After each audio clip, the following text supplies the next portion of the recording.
Security forces ने कुरम और शिमाली वज़ीरिस्तान में अफगान सरजमीन से दरअंदाजी की कोशिश नाकाम बना दी है।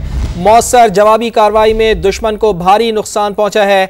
ज़राए के मुताबिक 27 और 28 दिसंबर की दरमियानी रात कुरम और शिमाली वज़ीरिस्तान में दो मकामात से पाकिस्तान में दरअंदाजी की कोशिश की गई। 20 से 25 खारजियों ने अफगान तालिबान की बॉर्डर पोस्टों को इस्तेमाल किया। पाकिस्तानी सिक्योरिटी फोर्सेज ने बर वक्त कार्रवाई करते हुए दोनों कोशिशें नाकाम बना दी। ज़राए का यह बताना है कि दरअंदाजी में नाकामी के बाद खारजियों और अफगान तालिबान ने मिलकर पाकिस्तानी पोस्टों पर भारी हथियारों से बिला इश्तियाल फायरिंग शुरू कर दी।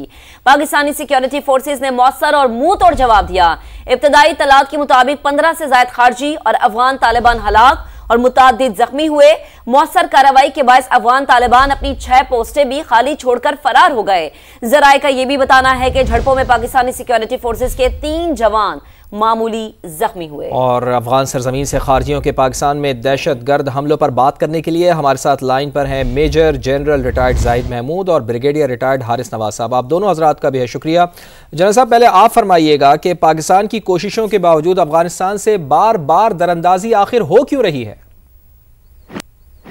जी, मैं समझता हूँ कि ये अफगानिस्तान की जो अबूरी हुकूमत है वो उन्होंने एक पॉलिसी अभी अपना ली हुई है पाकिस्तान के ऊपर प्रेशर रखने की, और अनफॉर्चुनेटली वो बिल्कुल उसी तरह जो इंडिया की एक प्रॉक्सी और स्टेट स्पॉन्सर्ड टेररिज्म पाकिस्तान के खिलाफ हो रहा है, अफगानिस्तान की सरजमीन को इस्तेमाल कर रहे हैं। इनको प्रॉब्लम हो रही है अपनी गवर्नेंस की इनसाइड अफगानिस्तान, और उसका प्रेशर रिलीज करने के लिए वो पाकिस्तान पे गाए बगाए इस तरह की कार्रवाइयाँ करते रहते हैं। अब अफगानिस्तान एक हब बनता जा रहा है रीजनल टेररिज्म को फैलाने के लिए। चाइना को इधर से खतरे आते हैं, रशिया को है, सेंट्रल एशिया को है, और अब पूरी दुनिया को यहाँ से खतरात दोबारा लाहक होने का डर है। ठीक है जाहिद साहब, आपका मौक़िफ़ आ गया। हारिस साहब, आपकी तरफ आते हैं। दोहा मुज़ाकरात में अफगान अबूरी हुकूमत ने यह वादा किया था कि अपनी सरजमीन दहशतगर्दी के लिए इस्तेमाल नहीं होने देंगे, फिर भी हम ऐसी कार्रवाइयां देख रहे हैं। क्या इसका मतलब हम ये समझे कि वो बेबस है? Pakistan ultimately with lot of warning भी हमने सर्जिकल स्ट्राइक की, और सिर्फ उनके ट्रेनिंग कैंप जहाँ पर दहशतगर्दों को ट्रेनिंग दे रही है उस एरिया में उनको मारा, 60 के करीब मार भी दिए। और लेकिन हमने बहुत इंटेलिजेंस ऑपरेशन किया, बहुत सोच समझ के किया कि किसी किस्म का कोई कीमती जानवर का नुकसान ना हो, सिविलियन ना कैजुअल्टीज हो। ये बहुत एहतियात से किया गया। लेकिन अफगान के फिर मिनिस्टर ने कहा जी कि हम इसका बदला लेंगे, नॉट रियलाइजिंग कि आप को सपोर्ट करना चाहिए।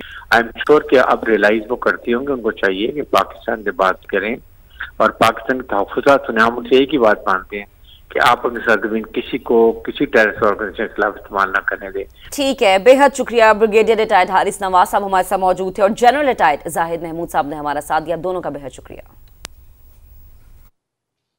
तर्जुमान पाक फौज लेफ्टिनेंट जनरल अहमद शरीफ ने गुज़श्ता रोज पाकिस्तान में अफगानिस्तान के हमलों का मामला उठाया था। उन्होंने कहा अफगानिस्तान खारजियों को पाकिस्तान पर फौकियत ना दे, शहरियों के तहफ़्फ़ुज़ और दहशतगर्दों के नेटवर्क के खात्मे के लिए कोई कसर नहीं उठा रखेंगे। अगर दहशतगर्दों को सरहद पार से मदद मिलती रही तो सूरत हाल बरकरार नहीं रहेगी।